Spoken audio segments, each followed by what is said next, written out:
Hello bachon, so let's understand the question first. The question says a streamlined body falls from air from a height h on the surface of a liquid. If D and D represents the densities of the material of the body and liquid respectively, the time after which the body will be instantaneous at rest. तो बच्चों एक body दे रखी है हमको और एक fluid में ये फॉल कर रहा है इस तरीके से। ये फ्लूइड ले लेते हैं और एक बॉडी दे रखी है, इस फ्लूइड में फॉल कर रही है इस तरीके से। और हमको बोला है कि एयर से ये एच हाइट जब फॉल करती है सरफेस पे, मतलब यहाँ थी ये और इस तरीके से एच हाइट फॉल करते हुए यहाँ पहुंची। तो जैसे ही अंदर पहुंचेगी बच्चों, इस पर बायोन्सिक फोर्स लगना चालू होगा। तो इसका फ्री बॉडी डायग्राम अगर हम बनाएं, जस्ट अंदर पहुंचते वक्त फ्री बॉडी डायग्राम बनाए, तो इस पर नीचे की तरफ mg लगेगा, ऊपर की तरफ कौन सा फोर्स लगेगा, बायोन्सिक फोर्स। तो क्वेश्चन में पूछा है बच्चों हमसे कि कितने टाइम के बाद ये इंस्टेंटेनियसली एक रेस्ट पर आएगी। तो बच्चों जैसे जैसे ये बॉडी नीचे जाएगी, तो हम बोल सकते हैं जैसे जैसे ये नीचे जाएगी, इनिशियली तो इस पर केवल वेट लग रहा है, लेकिन जस्ट ये एंटर कर रही होगी तो इसमें बायोन्सिक फोर्स लगना चालू होगा, है ना। और बायोन्सिक फोर्स टाइम के संग बढ़ते जाएगा जब तक ये फुली सबमर्ज नहीं हो जाती, क्योंकि जैसे जैसे वॉल्यूम इसका बढ़ेगा सबमर्ज, क्योंकि बायोन्सिक फोर्स होता है हमारा लिक्विड की density into volume submerge into g. तो रो एल एंड जी तो कांस्टेंट है, बट वॉल्यूम सबमर्ज जैसे जैसे ये पानी के अंदर घुसेगी तो वॉल्यूम सबमर्ज इसका इंक्रीज होगा। इसका मतलब बायोन्सिक फोर्स इनिशियली इंक्रीज होगा।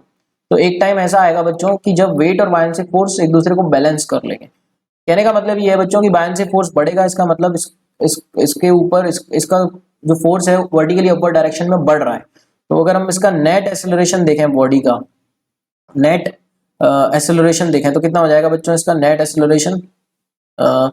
इनिशियली हम मान लेते हैं इसको कि जो नेट रिटार्डेशन होगा, क्योंकि मोमेंटरली रेस्ट पे आ रहा है, मतलब बायोन्सिक फोर्स यहाँ पे बढ़ने की कोशिश करेगा।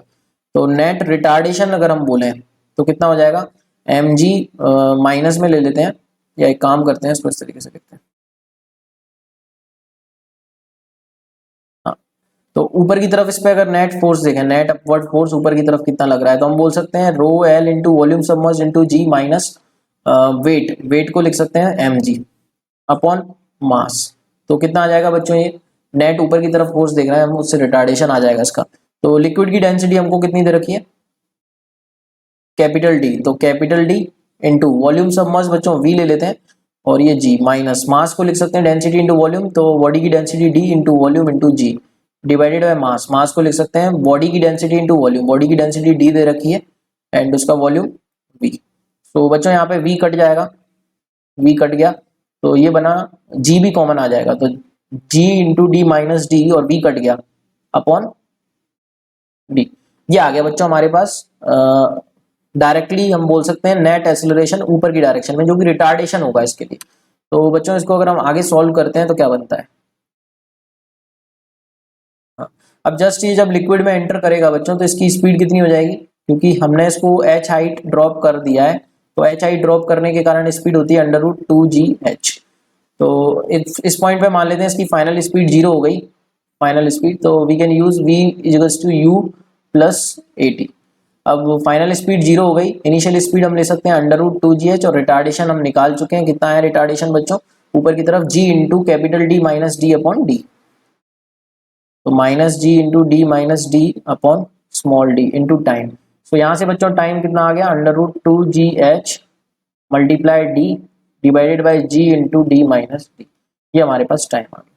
तो now let's check the options. Options में इस तरीके से दे रखा है, तो एक काम करते हैं, इस जी को अंदर ले लेते हैं रूट के, तो क्या बनेगा, इसको इस तरीके से लिख सकते हैं 2h बाई जी लिख सकते हैं बच्चों, क्योंकि ये रूट जी बन जाएगा अगर इस रूट जी से हम कैंसिल करेंगे, into d upon capital D minus d. तो now let's check the options. Option 4 बच्चों मैच कर रहा है, so option 4 is the correct answer.